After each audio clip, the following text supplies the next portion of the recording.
তেওঁ জঁপিয়াই ফুৰি থাকে এটা দলৰ পৰা এটা দললৈ অতি সোনকালে জঁপিয়াই ফুৰি থাকে নিজৰ সুবিধা পূৰ্ণ নহয় তেতিয়াই তেওঁ জঁপিয়াই থাকে এনেকুৱা যে জঁপিয়াই থকা ব্যক্তিটো কিন্তু আমাৰ সমাজত বান্দৰ বুলিহে কয় পৃথ্বীৰাজ নাৰায়ণ দেৱ মেছ হ'ল প্ৰথম কথা তেওঁ দালাল নাম্বাৰ 1 তেওঁ সুবিধাবাদী বহুতো ছোৱালীৰ যৌৱন ধ্বংস কৰি জড়িত থকা নাৰী কেলেংকাৰী বৰ্তমানত তেওঁৰ দল বিচাৰি পোৱা নাই অসমৰ ৰাইজে এনেকুৱা বদমাছ মানুহেতো আমাৰ এই বড়ো ভূমি অত্যন্ত অশালীন বা বিতৰ্কমূলক মন্তব্য প্ৰদান কৰি আমাৰ এই জুই জ্বলোৱাৰ এটা পৰিৱেশটো তেওঁ সৃষ্টি কৰি আছে এইকেইদিন সামাজিক মাধ্যমত পৃথ্বীৰাজ নাৰায়ণ দেৱ মেছক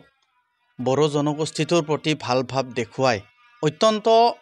বিতৰ্কমূলক মন্তব্য কৰি থকা আমি দেখিবলৈ পাইছোঁ যিজন ব্যক্তিয়ে বড়ো জনগোষ্ঠীৰ কাৰণে আন্দোলনৰ সময়ত 5 মিনিটো সময় দিয়া নাই যিজন ব্যক্তিৰ 14 গোষ্ঠীও আমাৰ এই আন্দোলনৰ লগত জড়িত নহয় বেলটি এনডিবিৰ লগত জড়িত নোহোৱা এজন ব্যক্তিয়ে সামাজিক মাধ্যমত আমাৰ বড়ো নেতৃত্বসকলক অত্যন্ত সমালোচনা কৰি পৰা আমি দেখিবলৈ পাইছোঁ কেতিয়াবা তেওঁ হাগ্ৰামা মহিলাৰীক সমালোচনা কৰে কেতিয়াবা তেওঁ প্ৰমোদ বড়ো সমালোচনা কৰে কেতিয়াবা তেওঁ ৰঞ্জিত বসুমতাৰীক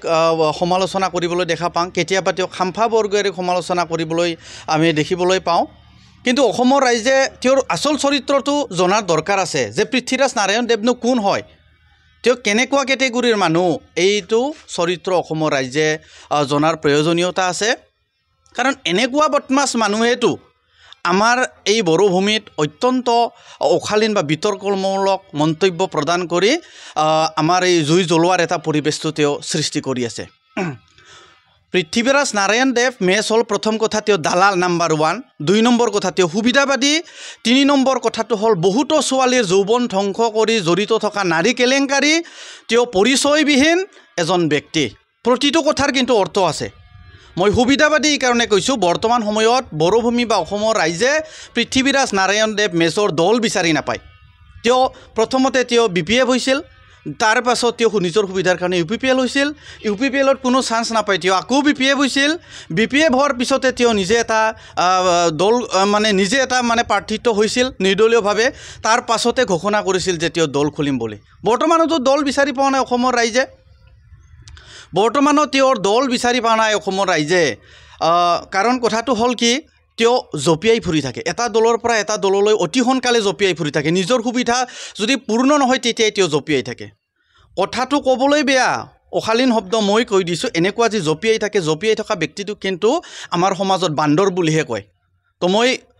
কথাটো ক'ব নালাগিছিল তথাপিও মই কৈছোঁ যে এনেকুৱা যে জঁপিয়াই থাকে এনেকুৱা ব্যক্তিক আমি বান্দৰ বুলিহে অভিহিত কৰোঁ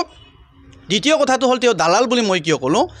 যে 50,000 বা 1 লাখ টকাৰ কাৰণে তেওঁ কোনোবা দলৰ নেতৃত্বক সমালোচনা কৰাটো পৃথ্বীৰাজ নাৰায়ণ দেৱ মেছৰ কাৰণে কোনো ডাঙৰ কথা নহয় তেওঁ এটা ভেলুলেছ পাৰ্চন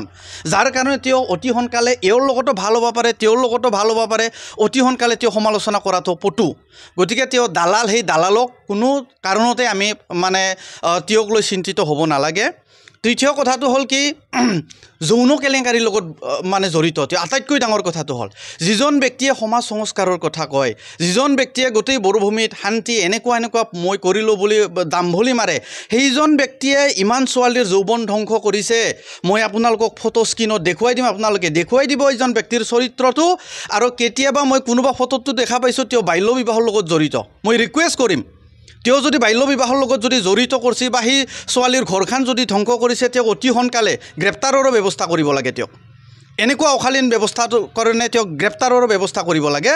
আৰু তৃতীয় কথাটো হ'ল আটাইতকৈ বড়ো ভূমিৰ মানুহে বা হয়তো অসমৰ মানুহে জনাৰ দৰকাৰ তেওঁৰ বৰ্তমানলৈকে পৰিচয় কি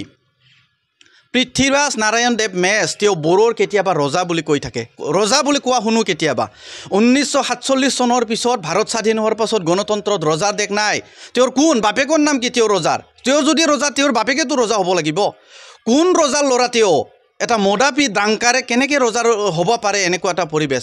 গণতন্ত্ৰত কোনো ৰজা নাই তেওঁ কেতিয়াবা কোচ ৰাচামুচি বুলি কৈ লয় কেতিয়াবা বড়ো বুলি কৈ লয় বড়ো হ'ব লাগিলে তেওঁ প্ৰথমতে মাতৃভাষাটো জানিব লাগিব বড়ো যি জানে না নাজানে সেইটো মোৰ সন্দেহ আছে নাম্বাৰ 1 2 নম্বৰ কথাটো হৈছে কি তেওঁ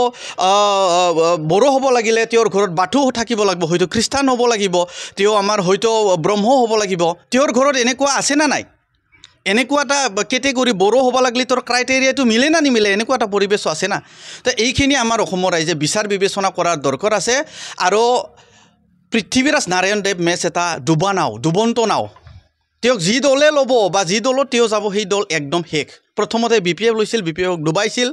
UPPL লৈছিল UPL ডুবাইছিল নিজে ইলেকশ্যন খেলছি নিজে ডুবিছে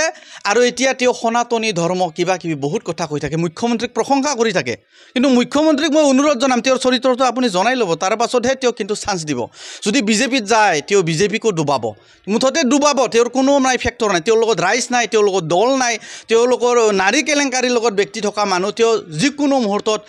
দল ডুবাব পাৰে তেওঁৰ কোনো এনেকুৱা এটা ব্যৱস্থা নাই গতিকে তেওঁক লৈ কোনো ৰাজ্য শংকিত হ'ব নালাগে আমি সুস্থ এটা পৰিৱেশ বিচাৰিছোঁ গোটেই বড়োভূমি এটা শান্তিৰ এটা পৰিৱেশ বিচাৰিছে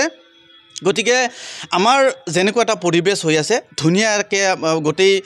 সমাজ ব্যৱস্থাটো চলি যাই আছে কিন্তু এনেকুৱা এই পাগলৰ কথাটো লৈ অসমৰ ৰাইজে চিন্তিত হ'ব লগা নাই আৰু তেওঁৰ মই ফটোবোৰ আপোনালোকক দি দিম ফটোবোৰ নিউজত আপোনালোকে বজাই দিব ৰাইজে জানিব লাগে তেওঁৰ চৰিত্ৰটো নাম্বাৰ 1 মই এইখিনিয়ে ক'লোঁ পৃথ্বীৰাজ নাৰায়ণ দেৱৰ মেজৰ বিষয়ে